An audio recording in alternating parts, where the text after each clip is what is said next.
Lors de mon bref séjour au Mexique la semaine dernière, j'ai eu droit à une météo presque idéale qui n'avait rien à voir avec le temps neigeux en Amérique du Nord. Cette météo offrait tout un contraste avec la météo économique sévissant ces jours-ci sur les marchés émergents. Une météo qui s'apparente davantage à celle avec laquelle doit composer le nord-est des États-Unis. L'économie du Mexique profite-t-elle du même soleil radieux qui baigne son territoire ou bien sa situation est-elle aussi morose que celle des autres marchés émergents? Malgré la belle performance de l'économie du Mexique, les récentes données ont fait craindre un retournement de la conjoncture.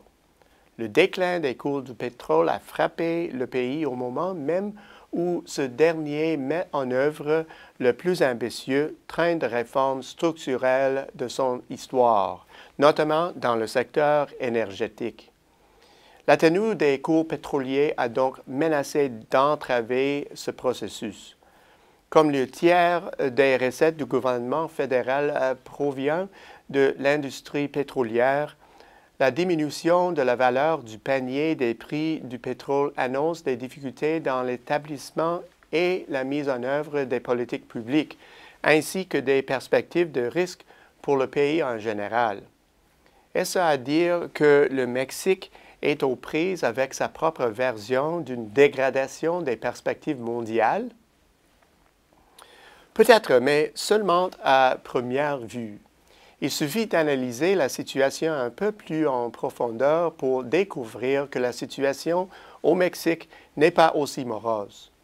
Échaudé par la volatilité s'étant auparavant installée sur les marchés pétroliers, le ministère fédéral des Finances a lancé un programme de couverture qui garantira en bonne partie l'atteinte des cibles établies pour les cours pétroliers dans le cadre de son exercice budgétaire. Ajoutons à cela les abondantes réserves dont dispose le gouvernement et les fonds du FMI auxquels le pays peut accéder en cas de besoin, et la position de l'économie mexicaine semble nettement moins fâcheuse, du moins par 2015. Par la suite, le pays ne pourra compter sur cette couverture et sera à la merci des marchés. Heureusement, il a cette année le temps de revoir ses plans et d'ici le début de 2016, les cours pétroliers pourraient bien effectuer une remontée, ce qui limiterait les dommages au bilan financier. Si le Mexique souffre de la tenue de l'industrie pétrolière, d'autres secteurs de son économie restent dynamiques. Vu sa grande proximité avec les États-Unis, le moteur de la croissance mondiale, le Mexique a connu une année exceptionnelle au chapitre du commerce extérieur. Depuis le début de l'année, ses exportations ont progressé de 7,9 %, surtout en raison de la belle tenue de l'économie américaine et de sa vigueur soutenue. Et les exportateurs mexicains semblent prêts pour une autre année remarquable.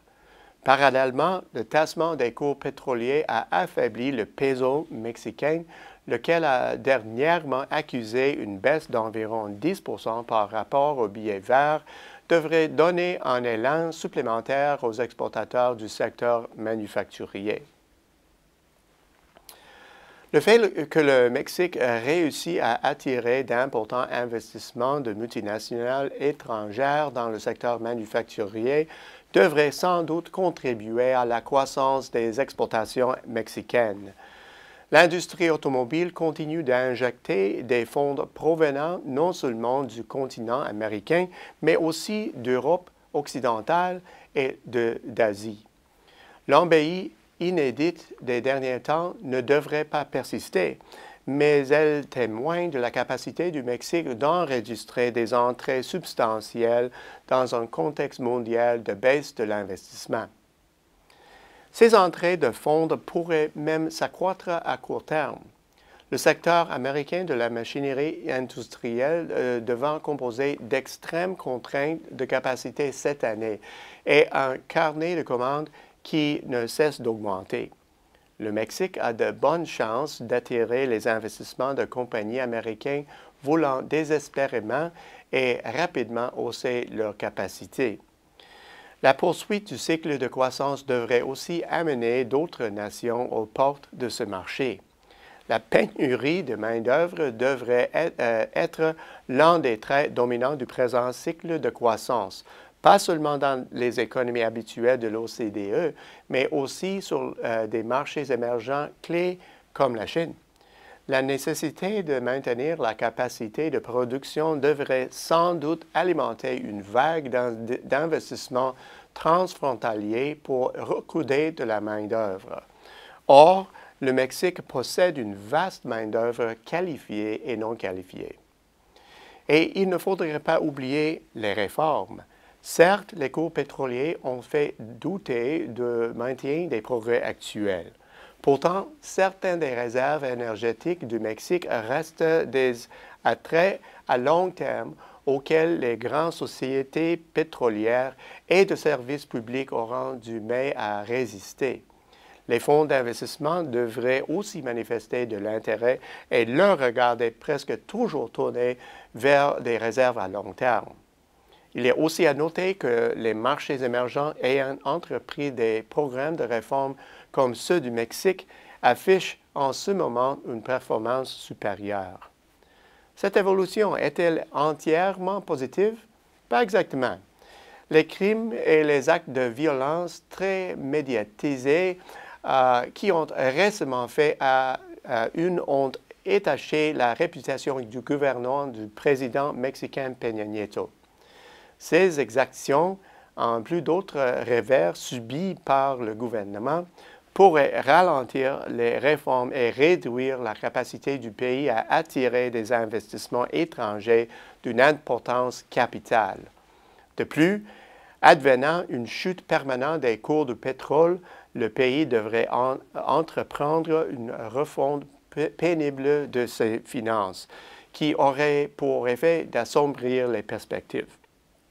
Au bout du compte, le Mexique connaît un bon départ dans le nouveau cycle de croissance et profite d'un solide élan provenant de la reprise de l'économie américaine. Si la tendance se maintient, l'économie mexicaine restera une excellente source de capacité industrielle pour le monde et pour le Canada. À la semaine prochaine, c'est Peter Hall.